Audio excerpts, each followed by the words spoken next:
magvo-voice over muna ako. So, ay papakita ko sa inyo ay ang first procedure kung paano ang tamang pag-whisk ng ice cream para ito ay umalsa.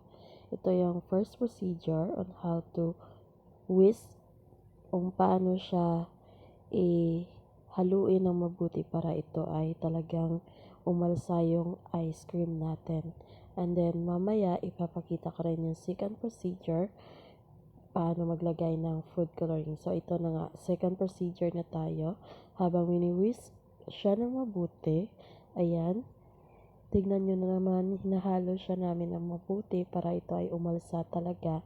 And after that, lalagyan na namin yan mamaya ng food coloring. So, ito na, lalagyan namin ng food coloring, mga palangga. So, ayan, tignan nyo, ang bigat ng whisk nito, so hindi ko kinaya. Na-try ko na siya. Ayan, nilagyan na ng food coloring. 2 food coloring ata to. Para ang kulay niya talagang ubing-ubi. Tapos, lalagyan din yan mamaya ng flavor talaga ng ubi.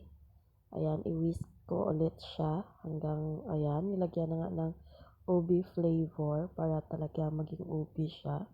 So, ayan, tignan nyo guys. Ayan, i-whisk siya na mabuti para ang kulay niya talaga mabalanse. So, after that, hihintayin natin na talagang magiging ice cream siya. So, ayan, hindi ko na kaya isasama sa iba pang ganap dito. So, basta ayan na siya.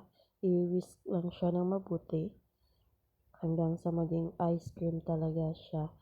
So, ayan guys, tingnan nyo, naging ubi na siya talaga. Unlike kanina sa first procedure, hindi pa siya naging ubi. So, mag-aantay tayo ng mga 30 minutes ata or 20 minutes na ito ay maging ice. So, ayan na guys. Tatakpan na yan mamaya para maging ice cream siya talaga. Ayan, hinahalo siya ng mabuti para same yung kulay niya, hindi maging magkaiba yung kulay. So, i-whisk siya talaga ng mabuti. So, ayan guys. Yan, nakakapagod din pala mag-whisk ng ice cream. Akala ko kakain lang tayo, ayun na okay na. Pero kapag ikaw nang gumawa, ang hirap pala talaga guys. So, na-try ko na siya. Sobrang bigat ng whisk talaga guys. So, ayan. Ayan, ang mini-whisk siya sobra para hindi daw siya tumigas ng hindi ba malapot ba? Parang ganun daw. So, after that, pag na-whisk na siya talaga, umalsa na, papatitigasin na siya talaga na parang ice cream na. So, maghihintay tayo ng 20 to 30 minutes para maging ice cream siya talaga mga my love. So, ayan, whisk lang ng whisk hanggang sa ito ay maging na talaga, pure ice cream na siya. So, ayan.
Ito na guys, yung third procedure natin. Legit ice cream na siya.